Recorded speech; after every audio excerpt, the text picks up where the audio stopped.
I drove with my kids for 3 hours to celebrate. My dad opened the door, saw my kids, and said, "Let's do without you today." "Okay," I said. "Sure." Took the gift back to the car. 30 minutes later, my mom called. "Why did the venue say you canceled the deposit?" Without thinking twice, I returned and announced, "This was the last time I ever tried that hard for parents. The last time I let them talk to me like that, treat my kids like an inconvenience, and act like I was some forgotten obligation instead of their daughter." It was their anniversary. 40 years married. I spent weeks planning this thing. Spent more money than I should have. I even bought them a gift that felt like a real gesture. 2 tickets to Hawaii, round trip, hotel included. Cost more than our last family vacation. But I told myself, if there was ever a time to go big, this was it. My husband was supposed to come, but he got sick the night before. Fever, chills, the whole thing. I offered to cancel. He told me to go. I packed up the kids, 7 and 5. Got snacks, water bottles, car games, iPads fully charged. We left by 8 a.m. Drove a little over 3 hours. I didn't expect a parade when I showed up, but I expected something more than what I got. The house was already crowded when I pulled up. My brother's car was in the driveway, parked sideways like he owned the place. His wife's SUV was right behind it. The same brother who lives 20 minutes away, who never has to explain himself, whose kids could probably set the house on fire and still be greeted with applause. I was used to that. It still stung. But I was used to it. I told the kids to stay buckled for a minute while I brought in the gift. I remember the box, gold wrapping, simple bow. Inside were the tickets with a little note I wrote at 1 a.m. the night before. I told them I hoped this would be the trip they never forgot. I rang the bell. Dad answered. His face didn't change when he saw me. No smile. No, "Hey, you made it." Just a glance past me to the car. "Let's do without you today, okay?" He didn't raise his voice. Didn't blink, like I was a delivery person who brought the wrong package. I stood there for a second. Then I nodded. "Sure." Turned around, walked back to the car, got in. The kids asked if we were going in. I said no. We started driving. I didn't even have an outburst. Didn't cry. Just drove. About 2 miles out, I pulled into a gas station lot, called the venue, and told them to cancel. The woman sounded confused. I told her to keep the deposit. I didn't care. I didn't mention the Hawaii tickets. I already knew I'd be calling the agency later, which I did. They couldn't refund the full amount, but I got back 30%. Good enough. 30 minutes later, my phone lit up. Mom's name. "Why did the venue say you canceled the deposit?" I didn't respond to the text.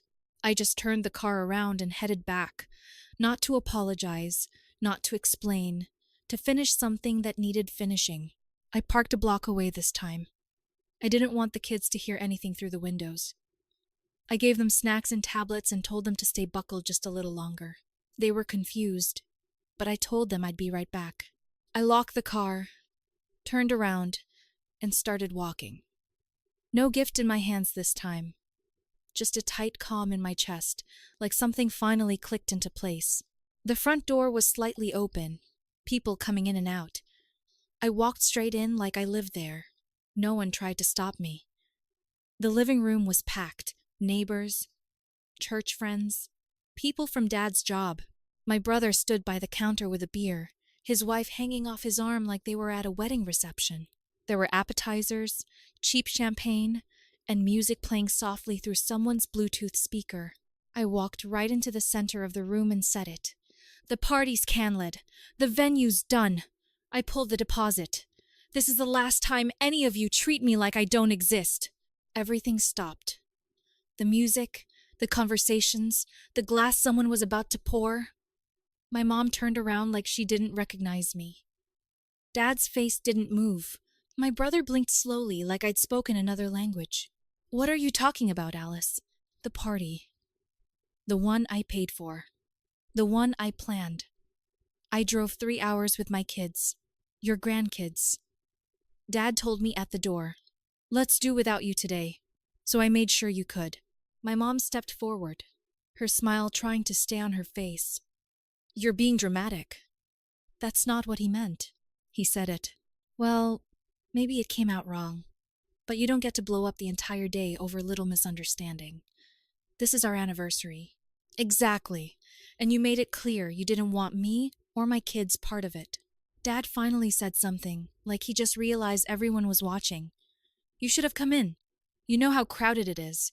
We figured maybe you were tired from the drive." "Tired?" You looked at me like I was the caterer showing up to the wrong house. You knew I was coming. You knew I planned it. And you still shut the door on me." People were starting to whisper.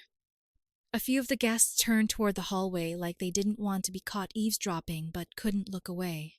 Mom's voice got sharper. "We raised you with love. We did everything for you. But you've always been difficult. You ruin things. You blow things up and then blame everyone else." Someone near the back said, "Wow," out loud. "You think I'm difficult? I paid for this party. I bought you a trip to Hawaii." That's what was in the box. 2 tickets. Non-refundable, by the way, and I already canceled it. "You get nothing." That landed hard. My brother's wife whispered something to him and he put down his drink.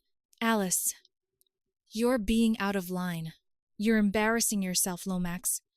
I've been quiet for 35 years while you got everything handed to you. You were the golden boy, and now your kids are their favorites too. Mine barely get a hello." The room was dead quiet. And then, right then, I heard it. Little footsteps on the porch. My kids. They must have gotten worried.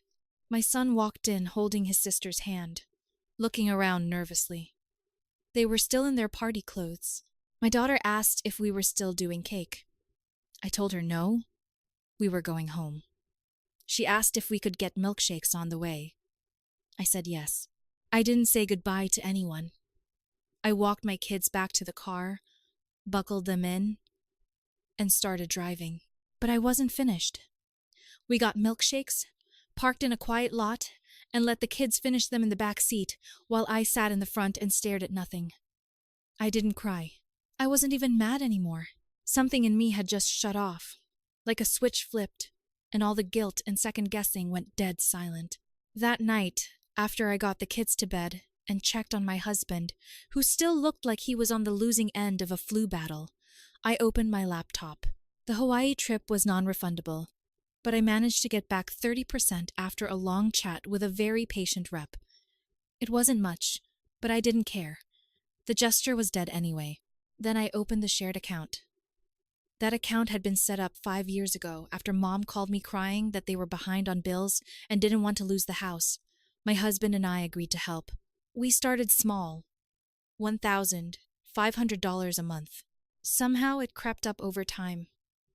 I stopped paying attention. They always had some new emergency. I never questioned it until that night. I looked at the statements. $2,000 every month for the last 7 months. Restaurant charges, spa days, a new flat screen, a weekend at a vineyard that I'd never heard about. And then, right there in bold, a pending attempt to withdraw $8,000. I froze. $8,000. It had been triggered right after the party. I didn't even hesitate. I removed their access, changed the passwords, sent my bank an alert just in case they tried to do anything clever. Then I sat there staring at the screen, and the anger finally hit. Not loud, not explosive, just steady. The next day, around 1 p.m., someone rang the doorbell. My husband was still resting and the kids were watching TV. I opened the door, and there they were, both of them. Dad in his usual tucked-in shirt like he thought this was some business meeting. Mom already halfway into a frown. We need to talk. I didn't invite them in. I didn't smile. I just said, go ahead. Mom didn't waste time. You embarrassed us in front of everyone, and now we can't access the account. That money helps with our mortgage. Alice, it's my money. You don't help yourselves. You reach, and I'm done. Dad tried to talk, but I held up a hand. You told me to my face that I wasn't welcome. You ignored your grandkids like they were someone else's problem. And now you show up here like I'm supposed to apologize. We never said you weren't welcome. You said it, Dad. Word for word. Let's do without you today. You misunderstood, though. I didn't. Mom stepped forward. You're being selfish. You're punishing us for one bad moment. You're being a bad daughter. That one hit hard. She said it so fast, like she'd been waiting, and something in me snapped. But I still didn't yell. You know what's worse than a bad daughter? Bad parents, and that's what you are. They both flinched. I watched them process it. I'm not paying your mortgage. I'm not funding your lifestyle. I'm not putting up with another decade of pretending I'm the family problem when I've spent my entire life making excuses for the way you treat me. We stood there, all three of us, in a quiet little standoff on my front step. They didn't leave yet, but they would. Mom didn't say anything right away, just stared at me like she didn't recognize who I was anymore. Dad looked down at the porch like he was trying to calculate the safest way to respond. Then Mom finally spoke. This isn't how families solve things. That was her line. That was always her line. Families, unity, loyalty, all the things she used like a leash whenever I pulled too far in the direction of independence. You mean like when you told me to go away on your anniversary? When I brought your grandchildren across the state to celebrate you? She waved that off. Literally waved her hand like I was being childish. You don't understand what it's like to raise children. Have a house, a husband. We're struggling. No, you're spending. You've been spending my money. That's not struggling. That's stealing with extra steps. Dad stepped forward like he wanted to take the reins. We didn't ask you to cancel the party. You did that to make a scene. Just like when you canceled Christmas that year because your kid had a cough. You mean when my daughter had pneumonia? Alice, though, no more stories where I'm the unstable one. You made me this way. You raised me to think nothing I did was ever enough, and now you're surprised I snapped. I looked at both of them, and they looked like strangers. Strangers who had fed off my guilt for so long they didn't know what to do without it. I won't be helping you anymore. That's done. You need to figure things out without draining me dry. And that's when the tone changed. Mom's voice dropped. Her hands clasped together. Her eyes did that thing where they softened just enough to sell the performance. We could lose the house, Alice. Then sell it. It's been in our family for decades. Then maybe your golden son can save it. They didn't like that. He has his own kids. He can't. But I can. That's what you're saying? There was a long pause. Then Dad spoke again, and this time it came out more clipped. We gave you everything we could. We did our best. Your best always looked a lot like favoritism. Mom's eyes narrowed. You're not being fair. You told me I was unwell in front of strangers. And now you're standing here asking for money. We need help. And I need parents. Real ones. But we don't always get what we want. They stood there in silence for a while, like they were waiting for me to back down. I didn't. They didn't leave yet, but I could feel it coming. The final play, the begging, the part where they tried to remind me of every Christmas I ruined, every meal I didn't help make, every moment they carried a grudge, and they still thought it would work. They didn't move, just stood there on my porch like they were waiting for something to shift. And I knew what was coming before they even opened their mouths. It was always the same pattern. Guilt followed by threat, followed by tears. But this time, Mom skipped straight to it. We might have to file for bankruptcy. That's not my problem, Alice. This will ruin us. You know what that means for our credit, our retirement, everything. Then maybe you should have thought of that before taking $8,000 out of someone else's account. Dad finally spoke again. We just wanted to help Max. He's been having a hard year. And there was... Wait, what? The money. We used some of it to help Max. He lost his second job. They've been struggling. I stared at them. Just stared. They had taken thousands of dollars from me to help the golden boy stay comfortable, while I scraped by trying to raise 2 kids and hold everything together. So you've been lying to my face. Every time you said you were behind on bills, Mom had the nerve to look indignant. He's your brother. Oh, he's your favorite. You let me believe it was for your mortgage. And now you're here asking me to fund your lie? It was temporary. We thought he'd bounce back faster. And then she pulled the card she always held for last. Well, if we lose the house, there's something else you should know. She pulled a folded piece of paper from her bag and handed it to me. I unfolded it slowly. A deed. Their house in my name. We were going to surprise you on your birthday. That was the plan. Leave it to you in the will. But with all this, maybe we should reconsider. I almost laughed. So now it's a bribe. It's a legacy. It's a trap. Alice. Oh, listen to me. I'm not going to keep living my life trying to earn something you dangle in front of me like a prize I'll never win. I handed the paper back. Keep it. Give it to Max. That's what you were always going to do anyway. And here's my surprise. I'm changing my number. The bank accounts are locked. You'll get nothing from me.